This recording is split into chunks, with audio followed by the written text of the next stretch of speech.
Bonjour à vous, fidèles de la télévision proche de vous. La causerie du midi ouvre les portes tous les jours du lundi au vendredi à des sujets qui nous touchent, qui vous touchent. Évidemment, à mes côtés, Sékou Robert. Bonjour.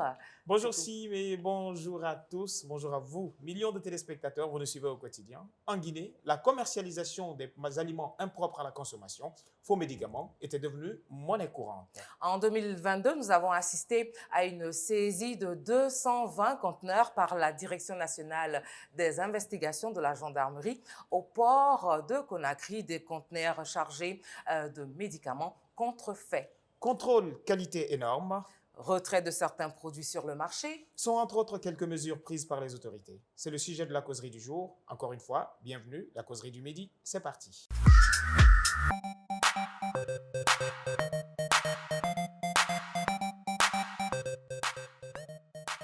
Avec nous aujourd'hui sur ce magnifique plateau de la causerie du midi, Monsieur Ousmane Keita, qui est le président de l'Union des consommateurs de Guinée. Il est également membre de l'Union africaine des consommateurs. Bonjour à vous. Bonjour. Ça va bien? Oui, on aurait voulu que ça aille beaucoup mieux, mais bon, ça va. Avec tous les bobos qu'il y a autour de vous, on Oui, espère c'est que... ça, exactement, exactement. Mais bon, on croise les doigts et on reste définitivement optimiste. Également sur ce plateau, Monsieur Boubacar Mitibari, qui est d'ailleurs El Hadj, hein. Il est coordinateur chargé des relations avec les institutions à l'Union des consommateurs guinéens. Il est également membre à l'administration de l'ASEG. Bonjour, Monsieur Barry El Hadj. Bonjour madame, ça va? El Hadj qui avait stipulé que c'était très, très, très important, c'est coup de Ouais, dire de signifier El LH. Hadj. Il y a une différence. Ça veut dire que c'est une personne assez... C'est un étranger. c'est une personne sage hein, qui est C'est ça, allée ça de l'autre signifie, non? côté. Sage, Ah, je préfère. sage, oui, il est allé de l'autre côté, revenu, la vie a changé. C'est bien pour en parler aujourd'hui avec nous hein, sur ces questions d'aliments impropres, pas mal de mal. On a déjà le marché contrefait. Hein, quel est le système ou le mécanisme mis en place pour contrôler ce marché contrefait? Quand on parle de marché contrefait, ça touche à tout. Les marques, les montres, les habits, les sacs à main, on en voit toute une panoplie en bordure de route. On voit des grosses marques, on voit des, je peux dire les noms, hein. Oui, vas-y. Ils vont pas nous, des Dior, des Givenchy, pas mal Et des de Louis choses. Vuitton. Des Louis Vuitton Wow. contrefaits. Contrefait, en fait. Il y en a à gogo. Comment vous arrivez à contrôler ce marché? Mais écoutez, déjà, la première des choses, c'est que je vais d'abord vous adresser mes félicitations. Nous sommes venus sur un plateau totalement magnifique, super équipé. Merci. Et je ne peux que, en tant que représentant des consommateurs, espérer que pour l'année 2023, évidemment que je vous souhaite meilleur, d'accord, vous ayez encore plus d'instruments pour que nous puissions, à partir des émissions comme la vôtre, porter au plus loin donc la voix des consommateurs. Très bien. Alors, donc, quand on parle de marché contrefait, on va dire que c'est quand même un chapitre qui est assez vaste. D'accord. Vous savez, on est déjà sur les produits donc impropres à la consommation. Le marché contrefait, c'est un sujet sur lequel nous allons effectivement bientôt donc sur lequel nous allons bientôt nous asseoir. D'accord. Hein, parce que effectivement, franchement, c'est assez lourd. Quand on parle de contrefaçon, allons juste sur le textile, d'accord, farinière, d'accord. Allons sur justement les habits de marque. Aller sur certaines ruelles ou certaines avenues en ville, vous comprendrez que c'est hyper inondé de produits contrefaits. Je parle de certaines marques dont je tairai le nom, peut-être pour des questions de publicité, mais je pense qu'on s'est compris. Alors, c'est un vaste domaine sur lequel nous allons nous pencher très bientôt et on va demander effectivement, comme à nos habitudes, que ce combat-là, en griffe, soit un combat collégial entre effectivement des acteurs impliqués qui sont les structures de défense des consommateurs que nous sommes, qui sont les consommateurs que vous êtes et qui sont aussi les producteurs et les importateurs qui rentrent, je veux dire, dans ce commerce que je qualifierais d'un peu tordu. illégal aussi, hein, on va dire, non? Oui, allez, on va être gentil, je dirais tordu, et après, Bah, voilà. illégal, parce qu'il y en Ouais, a beaucoup, hein. ouais. On se demande comment ça rentre au pays, comment les tenanciers, les propriétaires de magasins s'en procurent. Bon, c'est vrai, c'est beau tout de suite à vue d'œil, mais bon, c'est contrefait.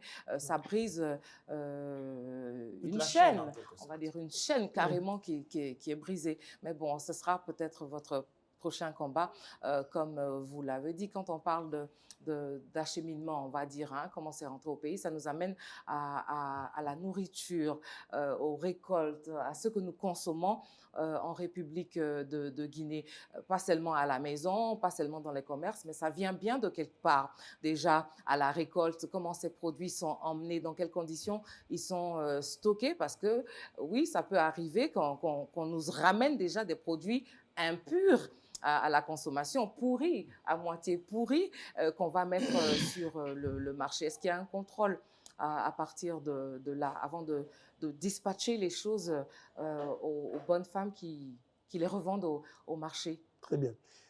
J'avoue que sur cette question, la structure la plus à même et la plus à l'aise pour pouvoir y répondre s'appelle l'Office national de contrôle qualité. Mais D'accord. qu'à cela ne tienne, nous sommes très proches effectivement de cette organisation parce qu'effectivement, c'est le hub en ce qui concerne le contrôle qualité effectivement des produits alimentaires et non alimentaires. Très bien. Pour ce que je peux vous dire, c'est que selon en tout cas donc, les informations que nous avons pour avoir eu l'occasion effectivement de nous frotter de façon continuelle à cette structure, on peut vous dire que les contrôles se passent depuis effectivement le port, l'aéroport, les frontières, jusqu'à l'arrivée donc sur la région, que ce soit de l'intérieur ou de Conakry. Donc oui, des contrôles se font. Après, vous me direz, oui, les contrôles se font, c'est bien, mais après, on découvre toujours des produits impropres à la consommation. Je pense que ça fera donc le sujet du jour, hein, et on pourra peut-être donner plus de détails sur la chose. C'est vous qui lui a envie de se mettre à un moment donné dans l'agriculture et tout ça, c'est en bonne voie. Il s'agit aussi des produits qu'on va utiliser sur les récoltes, les pesticides qui vont se retrouver, les engrais. Tout ce qui est importé dans ce pays, on voit pratiquement que tout d'abord, la Guinée, l'Afrique en général, est l'un des continents qui importe le plus au monde. Tous ces produits qui viennent, mais on se pose la question aujourd'hui, pourquoi on n'a pas d'authentique? Pourquoi on n'a pas des produits originaux? Tout ce que nous recevons chez nous ici, c'est pratiquement des contrefaçons. Quelle est la cause vraiment de l'affluence de tout cela sur le marché africain? Très bien. On vous parlera ici d'autosuffisance alimentaire. Est-ce qu'on produit assez d'oranges? Est-ce qu'on produit assez de pommes de terre? Est-ce qu'on produit assez de ceci et de cela? Et c'est pour cela, pour répondre à la question, je vais peut-être passer pour contourner un peu, c'est pour cela que nous appelons effectivement, on va dire, les populations à s'intéresser à l'agriculture. C'est pour ça que nous appelons les autorités qui font déjà assez d'efforts, hein, à travers le ministère de l'Agriculture. On salue le dynamique et bouillant ministre de l'Agriculture, M. Nanyale, qui effectivement dresse une politique qui, je pense, va dans le sens de la promotion donc du retour vers la terre. Alors, nous n'arrêtons pas effectivement donc d'impulser effectivement cette dynamique à travers les communications que nous passons pour que les populations, les consommateurs comprennent que le retour à la terre est une opportunité, même mieux une opportunité d'affaires. On se plaint souvent qu'il n'y a pas assez de travail. Et bien, nous, on dit qu'on peut se faire notre propre boulot. Et nous pensons que tout consommateur qui arrive justement à comprendre cela, à créer son emploi à travers la terre, effectivement, va venir lui-même rendre plus fort sa force de pouvoir consommer. Et donc, dans ce cas-là, effectivement, va rendre un service énorme à la nation parce qu'au fur et à mesure que nos productions locales seront mises en évidence, on va faire moins recours à l'importation des produits comme certains produits vivriers, etc. Donc, pour répondre à votre question, c'est effectivement une dynamique qui doit se faire. Encore une fois, il n'y a pas que l'État, il y a les consommateurs, il y a nous aussi qui devons évidemment jouer notre rôle dans ce sens-là. Mais dès lors où on aura cet équilibre qui sera maintenu au niveau effectivement de la production donc, locale des produits vivriers, etc., on va avoir on va dire, moins affaire aux produits importés. Je précise que nous n'avons rien contre les produits importés, parce que de toute façon, au-delà même de l'autosuffisance, on va nous aussi chercher à exporter. Donc si nous, on lutte contre ceux qui importent, les autres vont lutter contre nous. Alors il faut un savant équilibre pour nous permettre effectivement de gérer ça au mieux. Monsieur Barry, vous êtes chargé coordination entre les institutions et l'Union. Qu'avez-vous à rajouter là-dessus? Comment est l'âge? El Hadj. Oui, attention, c'est El Hadj. Ok, bien, c'est bien vrai de parler surtout de la consommation qui constitue un facteur incontournable pour l'évolution sociale. Et quand nous prenons de façon très large la consommation, nous faisons allusion directement à la santé. Très bien. Et qui dit la santé, il va forcément veiller à ce que ça soit maintenu au niveau national. Les produits impropres à la consommation, on peut retenir certains facteurs qui peuvent donner l'explication. Je vous donne un exemple. Une fois à la sortie de l'hygiène du produit qui répond à tous les critères, peut passer à l'ONCQ et va obéir logiquement à la chaîne et sera mis dans le marché. Très bien. Mais on a constaté que au fur et à mesure l'évolution des produits, il y a certains facteurs qui non seulement rendent le produit impropre à la consommation, or la date n'est pas périmée, ou bien les conditions de conservation du produit en elles-mêmes peuvent rendre le produit avarié.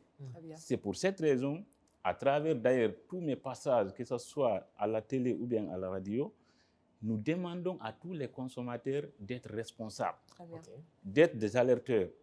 Nous, on a un organe, une ONG qui veille à ça, pour que ça évolue, pour que ça aille dans les règles de l'art.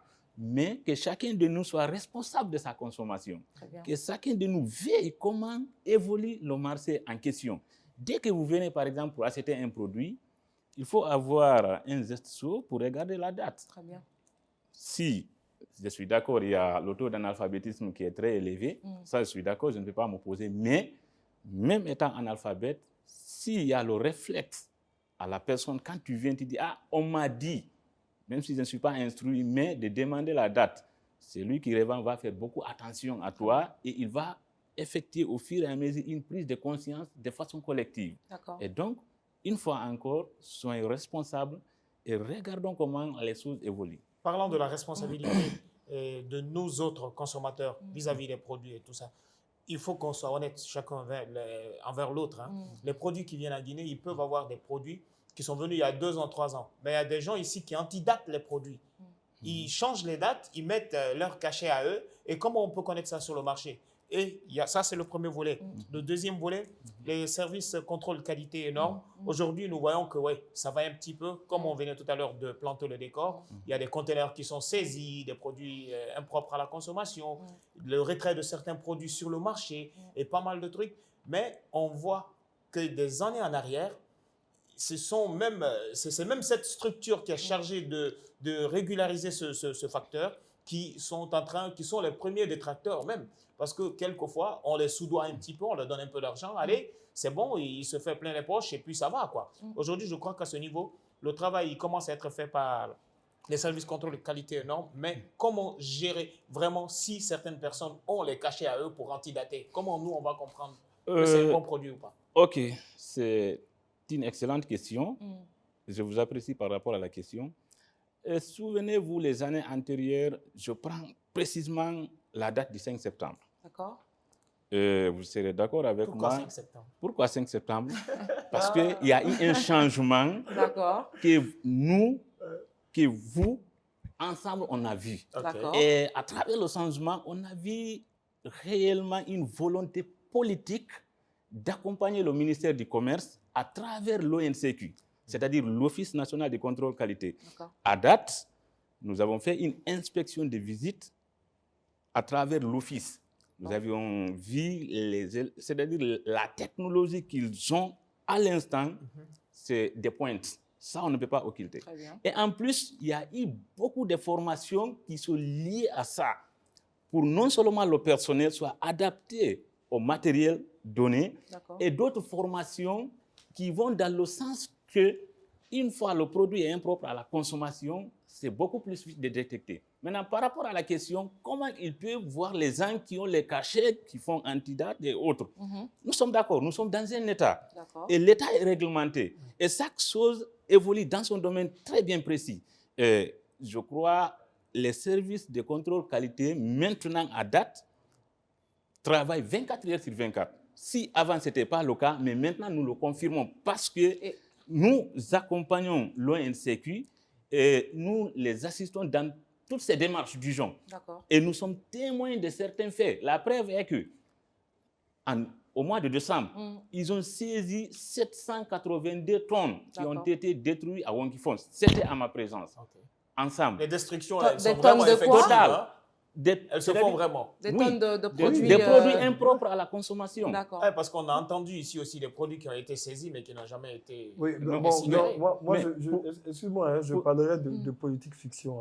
Tu sais, on est toujours malheureusement dans cette ritournelle où effectivement on entend, donc c'est des rumeurs.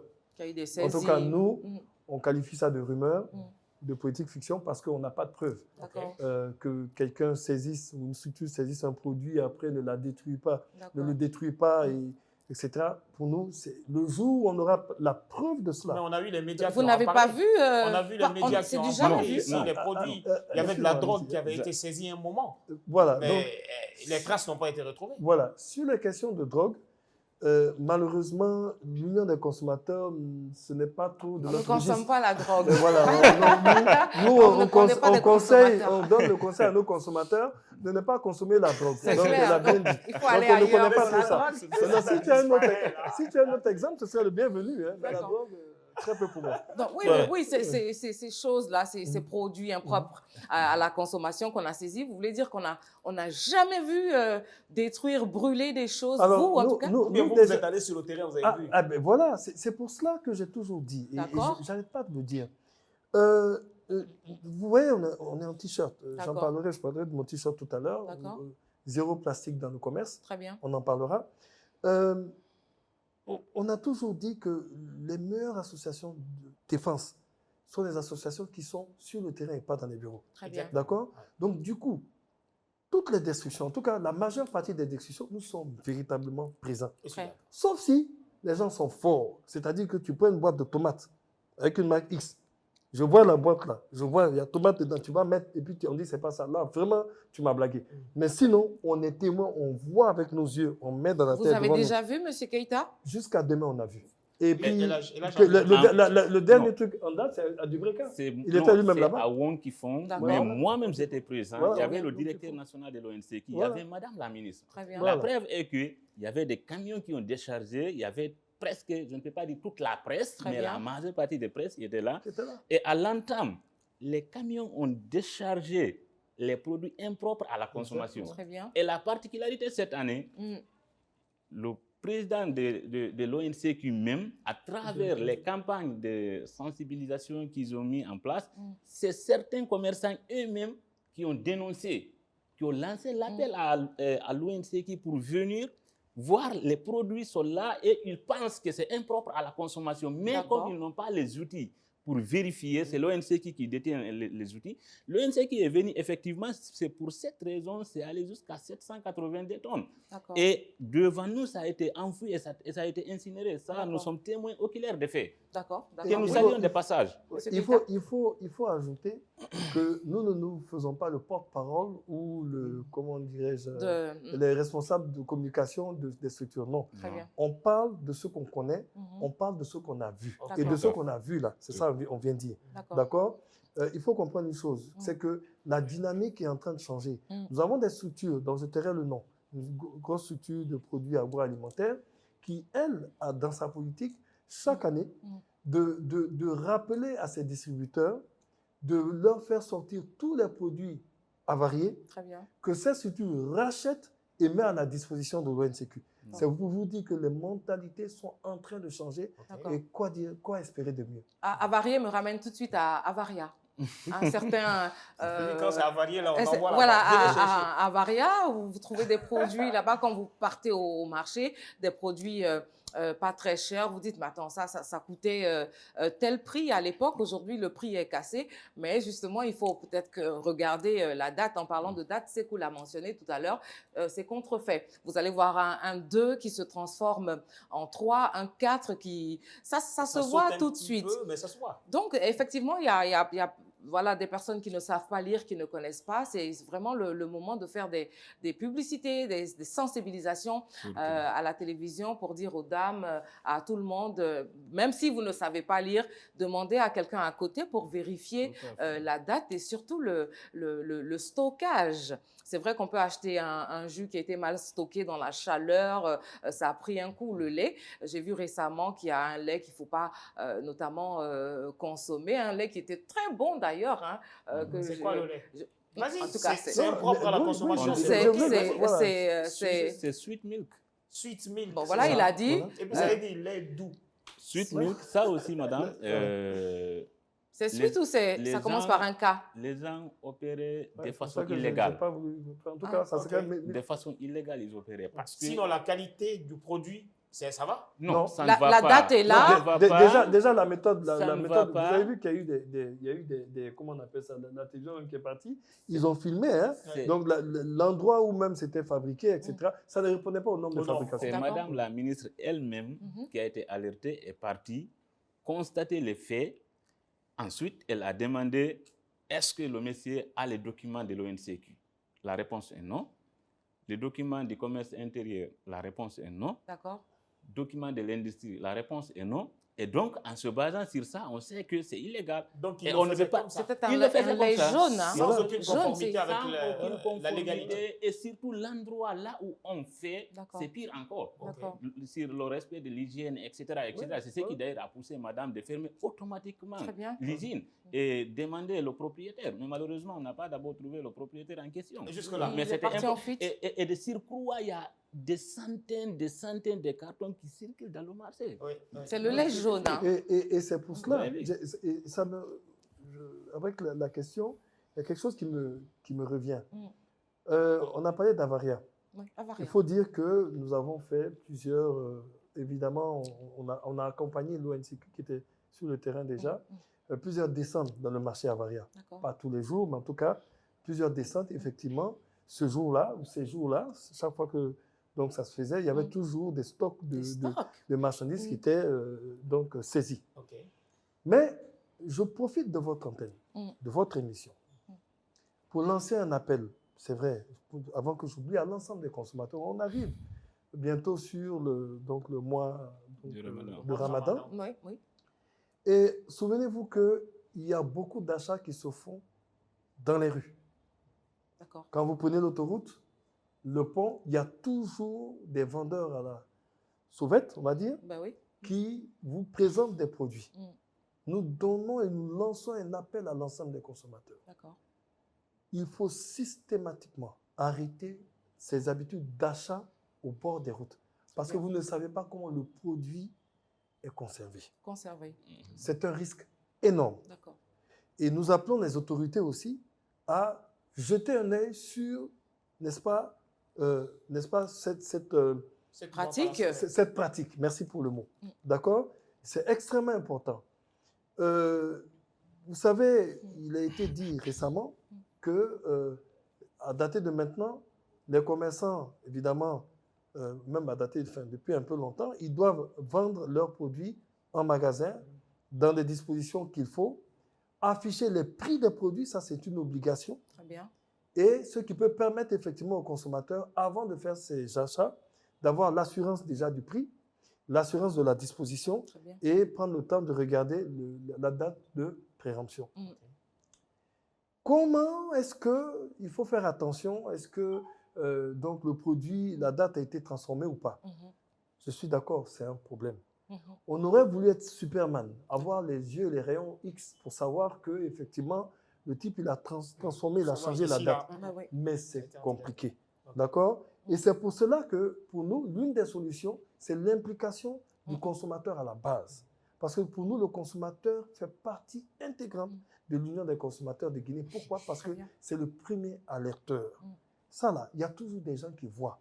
S'il vous plaît, prévenez-nous, on remonte l'information à l'autorité et le problème est réglé. Le problème est réglé. On parle prix, hein? La fixation des prix. Prix et qualité. Prix et qualité. Et au niveau de la fixation des prix, on le sait, en Guinée, nous ne sommes pratiquement pas habitués au prix standard, prix fixe. Même quand vous allez à la pharmacie, on vous dit pas de dentifrice 92 000, vous dites oui, rabais, ça va me faire combien? Vous voyez? Donc, c'est des trucs auxquels le Guinéen n'est pas habitué. On fait ça à la pharmacie aussi? On demande des rabais? Moi, je suis allé à la C'est pharmacie. toi qui demandes des rabais à la pharmacie. Moi, je suis allé à la pharmacie. C'est ce que je voulais savoir. J'étais venu acheter une pâte dentifrice. Et quand je suis arrivé, j'ai demandé, je dis c'est combien? On me dit bon, 92 000. Après, je reste là un moment, je regarde. Après, elle revient et dit, ah, monsieur, je me suis trompé, c'est 105 000. J'ai dit 105 000 pour ça. Elle me dit, je mets dans l'emballage. Je dis, non, c'est bon, j'ai acheté au marché noir. Très bien. Oui, moi, ce que je sais, par exemple, on peut avoir le même produit. Peut-être que la conservation peut faire défaut, mais on peut avoir le même produit à 15 000, 20 000, 30 000. Ben voilà, à la pharmacie, par exemple. Et les gens sont plus pour la facilité vu le revenu du Guinéen. À la pharmacie, comme vous dites, ça coûte 92 000, par exemple. Moi, je prends un exemple, ça m'est arrivé de dire, ah, j'ai 91 000 ici. Ils ont l'habitude de me dire, non, 1000 francs, bon, ça va. Donc, je comprends là que le prix peut souvent, c'est pas le vrai prix, quoi. Bon, c'est pas mal. En parlant de marché noir, on va l'acheter quelque chose qui est mal conservé et puis on va tomber malade. Oui, mais le Guinéen, quand le prix il est abordable... Parce que même le dentifrice, s'il n'est pas bien stocké, il devient liquide. Bien. Alors, je vais vous dire une information que vous avez peut-être, etc. Vous savez, il n'y a pas trop longtemps, parlant de prix, il y a eu une entente, un protocole d'accord entre donc, la direction des douanes, la direction nationale du commerce intérieur relevant donc, du ministère du commerce, de l'industrie et des PME. Très bien. Et la chambre de commerce et d'industrie et d'artisanat du Guinée. Ce protocole a fixé les prix plafonds de certains produits et de certaines denrées de première nécessité. Très bien. Nous avons communiqué là-dessus. Très bien. Alors, le petit souci, c'est qu'effectivement, sur le terrain, ces prix-là ne sont pas appliqués. C'est pour ça que nous avons, vu qu'on approche donc, du mois de Ramadan, nous avons lancé un appel, un cri du cœur, d'accord, à l'ensemble des commerçants, représentés par la Chambre de commerce et d'industrie, signatrice du protocole, d'accord, de faire en sorte que tous les commerçants soient informés de cette entente-là, parce que nous supposons que c'est fait, et que, effectivement, les consommateurs soient soulagés. Très bien. Il a même été dit dans ce protocole, appuyé par un arrêté de Madame la ministre, donc des autorités, que ces prix-là sont obligatoires pendant la période, en tout cas, où ils sont fixés. Très bien. Et que si ce n'est pas respecté, il y aura problème pour le commerçant qui ne les respecte pas. Ensuite, il a été demandé à l'ensemble des commerçants de faire la publicité des prix. Très bien. C'est écrit dans l'arrêté. Ça veut dire que tu vas à la boutique de Pierre, de Pierrette, de Maxime ou de Moussa. Logiquement, les prix doivent être affichés et de façon visible. Très bien. Pour te donner une estimation des choses et que tu aies le choix de choisir, pour ne pas faire de jeu de mots. Exactement, de ton portefeuille, etc. etc. Donc, c'est une démarche que nous avons déjà commencé à employer par le biais de la communication. Mais la semaine prochaine, on fera ce qu'on a fait il y a 2 semaines. On descendra nous-mêmes dans les marchés avec on va dire les alerteurs et donc les agents mobiles et volontaires que nous avons pour effectivement aller sensibiliser les commerçants à la chose et après dénoncer si ce n'est pas respecté et remonter l'information à qui de droit. Est-ce qu'un acheteur, un client a la possibilité aussi d'appeler un numéro? Comment dénoncer si on a envie de dire ah oui, Très bien. Merci, je saute sur l'occasion. D'accord. Pour donc demander, et ça sera une demande qu'on va faire à l'ARPT ou au ministère des Télécoms pour qu'on nous attribue un numéro vert, ça sera plus facile pour nous. Très important. D'accord. Mais au-delà de ça, on a le numéro que vous connaissez déjà qui est sur la plateforme, qui est le 625 61 90 63, où les gens peuvent porter leur requête rapidement. On a notre plateforme Facebook qui s'appelle l'Union des consommateurs de Guinée, d'accord, où les consommateurs portent leurs requêtes. Et et on a notre mail qui est union des consommateurs de Guinée@gmail.com où les consommateurs peuvent aussi porter leurs requêtes. Donc on est joignable effectivement sur tous ces contacts-là.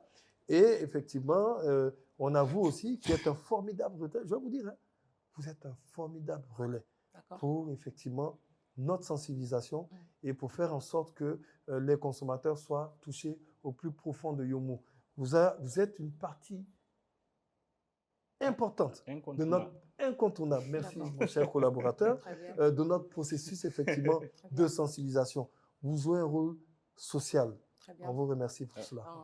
Avant d'arriver rapidement à LH, parce que j'ai une question pour lui. Mais tout d'abord, vous, on parlait tout de suite du contrôle qualité et de la fixation des prix. On voit qu'en Guinée, ce n'est pas une première. Hein. Il y a eu des accords qui ont été signés par le passé.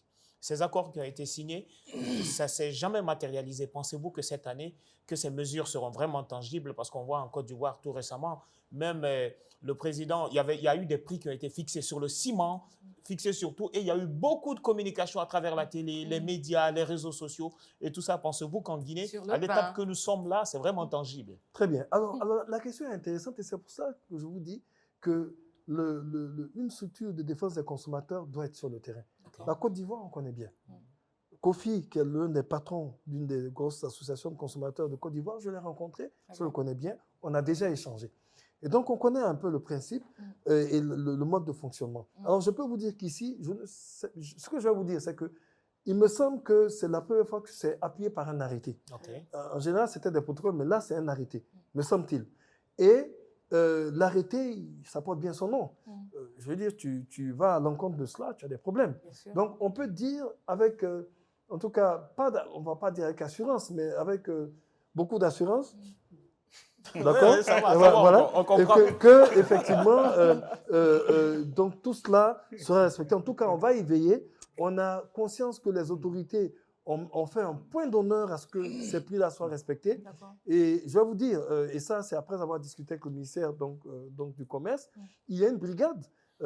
Est-ce qu'on peut dire brigade? Il y a des agents contrôleurs de prix qui sont en ce moment même en train d'être recrutés. Et très certainement, donc la ministre du Commerce, qui est très dynamique donc de ce côté-là, va en faire effectivement donc la communication. Donc tout est prêt pour que les choses soient respectées. Les choses grimpent tout le temps, hein, à la veille comme ça, des carèmes, des jeunes, tout. Chaque mois, tu es obligé d'acheter les choses en janvier, vu que ça va commencer peut-être en février et mars pour les autres. Donc tu es obligé de faire le stock comme ça en janvier pour ne pas que début février, mi-février, tout grimpe. Le pain, par exemple, que les gens consomment tout le temps, quand le pain très accessible, comment ça s'appelle, le tapalapa, qui est en ce moment à 5 000 francs. On espère qu'il ne va pas passer à 5 500. 5 000 déjà, c'est trop. Et puis, je reviens encore sur ce pain. À la base, c'est 4 500, l'État avait dit, mais aujourd'hui, on voit que c'est commercialisé à 5 000. Monsieur Keita fait partie d'ailleurs des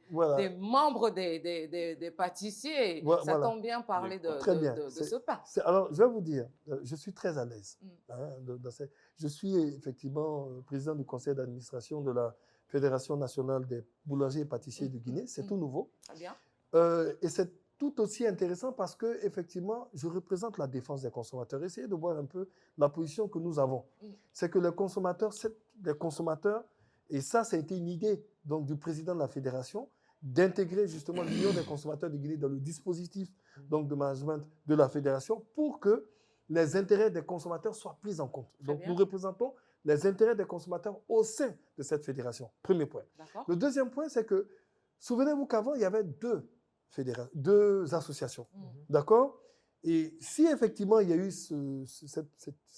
on va dire ce moment de turbulence au niveau des prix, c'est que, évidemment, ayant affaire à deux associations de boulangers, c'est un peu difficile. Mais maintenant, il n'y a pas trop longtemps, Madame la ministre du Commerce a pris sur elle, à travers effectivement la Direction nationale du commerce intérieur et sur effectivement donc les recommandations de Monsieur le Premier ministre et la volonté donc, du président de la transition. Concernant le pain, moi je suis donc président président du conseil d'administration de la Fédération nationale donc, des boulangers et pâtissiers de Guinée.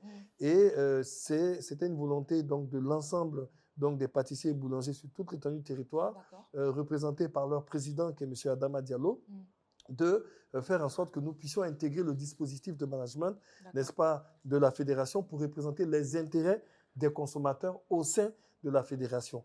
Alors, donc, si effectivement, par moment, il y a eu des turbulences au niveau donc, du prix, c'est qu'il y avait deux associations qui finalement, sous l'impulsion donc, de Madame la ministre du Commerce, à travers donc, la Direction nationale du commerce intérieur et sous effectivement l'appui du Premier ministre et à travers la volonté affichée donc, du président de la transition et de son gouvernement, de faire en sorte qu'il n'y ait plus plusieurs associations, mais une fédération pour avoir un seul interlocuteur. Et c'est dans ce sens-là que nous allons vous dire des choses qui font partie des 11 points donc, du président de la fédération. Le premier point, c'est quoi? C'est effectivement la stabilité des prix. Donc, nous allons nous y atteler. Le deuxième point, c'est l'introduction de nouveaux ingrédients dans la production de pain. Le pain de blé, c'est bon, mais le pain de maïs, c'est mieux. Le pain de sorgho, c'est mieux. Le pain de manioc, c'est mieux. C'est le tapalapa, le pain de manioc? Non, le tapalapa, c'est du pain de blé, donc fabriqué dans un four traditionnel. D'accord? Donc maintenant, il y a ce dispositif qui va être mis en place pour que le pain soit beaucoup plus nutritif et beaucoup plus abordable. Ensuite, il y a la modernisation donc, de toutes les boulangeries de Guinée. Donc, Madame la ministre a tenu à ce que effectivement, cette fédération soit mise en place pour qu'effectivement, on ait affaire maintenant de plus en plus à des boulangeries modernes. C'est une chose qu'il faut saluer et que la fédération va s'employer à mettre en place pour le bonheur des consommateurs et effectivement sur injonction de toutes nos autorités. Très important. On peut croiser les doigts et espérer. On met tout dans les mains de Dieu, on va se battre. Les gens, ils adorent le pain, là, le pain tapalapa, mais trop de rumeurs autour de ce pain. Attention, hein, si vous êtes là-bas, c'est la qualité. On retrouve des morceaux de... Moi-même, j'ai déjà vu de charbon dedans, un petit peu de ça et là. Mais bon, la population aime beaucoup ce pain. Voilà, il est bien épais, bien rembourré là pour 5-6 personnes. Maintenant qu'il y a une fédération, je vous promets, et je vais vous dire, on va se faire accompagner par tous les partenaires, par l'ONCQ, etc., en termes de formation des boulangers sur le terrain, etc. On fera en sorte que ces aspects-là soient moins perceptible parce que ce n'est pas intéressant pour le consommateur. Consommer, en tout cas, excuse-moi. Oui, vas-y. Consommer, en tout cas, les aliments impropres, ça donne des maladies, il faut le dire. Hein. C'est vraiment le grand combat. Ça sert à ça, en fait. C'est vrai, là, on parle de la cherté des choses, mais bon, pour la population, consommer sain, des choses qui ne sont pas avariées, pourries, c'est très important. C'est vrai qu'on peut acheter des choses au marché, tout va bien, mais à la maison aussi, il y a des gestes à respecter pour ne pas tomber malade. On ne va pas aller acheter du poisson, ne pas bien le nettoyer, du poulet, des choses. Il y a une certaine hygiène qu'il faut avoir à la maison. Laver les aliments, se laver les mains soi-même d'abord avant d'aller cuisiner, laver correctement les aliments. C'est très important. Il ne faut pas non plus accuser les gens. On n'a pas bien lavé les mains, on a mis dans quelque chose, ça rend malade. Ça me ramène à l'eau. C'est le temps qui court. L'eau, hein? L'eau, très important parce que M. Diallo, qui est dans l'administration de la SEG, parce que quelquefois nous avons que la tuyauterie est rouillée. Nous avons des ossuiers qui viennent au robinet et tout ça. Des vers de terre, du sable. Je vais certainement lui emboîter le pas. Il est au conseil d'administration de la SEC, donc il représente les intérêts des consommateurs dans ce conseil d'administration. Qu'est-ce qu'il fait pour nous et justement, c'est pour ça que je vais prendre la parole, il la prendra ensuite. Permettez-moi. C'est pour cela que l'Union des consommateurs de Guinée, qui est un bloc, hein, on est ensemble, on est des frères siamois, tous, nous et toute l'équipe, d'accord? On a entrepris effectivement de faire une tournée à l'intérieur pour voir effectivement toucher de près la problématique de la desserte en eau potable, n'est-ce pas, non seulement à Conakry, mais aussi à l'intérieur du pays. On a vu qu'il y avait beaucoup d'efforts, très honnêtement, qui avaient été faits. On a compris aussi que la SEG multiplie effectivement les efforts. Malheureusement, elle devrait être encore plus accompagnée. C'est vrai que les autorités accompagnent la SEG à travers le ministère de l'Énergie, qu'on salue au passage. Mais on pense et estimons que la SEG devrait être plus accompagnée parce qu'elle se retrouve devant un fait qui est non négligeable. Vous savez qu'elle produit donc le mètre cube d'eau à X francs, mais elle le vend moins cher qu'elle ne le produit. D'accord. Donc, ça veut dire que chaque client, c'est un problème. Chaque client, c'est un trou qui vient s'opposer dans les charges d'exploitation de l'entreprise. Alors, donc, ce qu'il y a lieu de faire, nous estimons qu'il est extrêmement important, d'une part, que nos autorités continuent d'appuyer la SEC justement dans sa volonté de servir toute la population en eau potable, mais aussi que ce soit l'affaire de tous, non seulement de nos élus locaux qui doivent servir d'alerteurs, faire de la sensibilisation auprès de nos consommateurs pour qu'ils puissent payer leurs factures. Parce que là encore, il y a un problème. Et pour terminer, que effectivement, on sorte de la clandestinité. En tout cas, on vous dit merci pour le travail que vous abattez. Merci à l'Union africaine, l'Union des consommateurs guinéens. Et en tout cas, il y a tout un tas de personnes qui s'attellent à veiller sur ce que le Guinéen consomme dans les marchés, les restaurants, où que vous soyez. En tout cas, vous serez traqués si vous ne respectez pas les normes. Aux autorités, on demande d'être plus vigilants. Merci à la SEC d'ailleurs, on commence à avoir de l'eau ça et là. Aux populations également, veillez sur ce que vous achetez, sur ce que vous mangez. On demande une sensibilisation voilà, de la part des autorités pour amener nos populations à pouvoir savoir quand un produit n'est pas bon, pas de dentifrice, tout ce qu'il y a à manger. C'est malheureusement la fin de l'émission. On reviendra largement, peut-être on parlera bien évidemment d'autres choses. Il y a beaucoup de choses à dire. Je vous dis merci. On remet partie remise. Monsieur Elhadj, bientôt on va se retrouver. Merci beaucoup à vous de nous avoir suivis. On se retrouve, Inch'Allah, demain.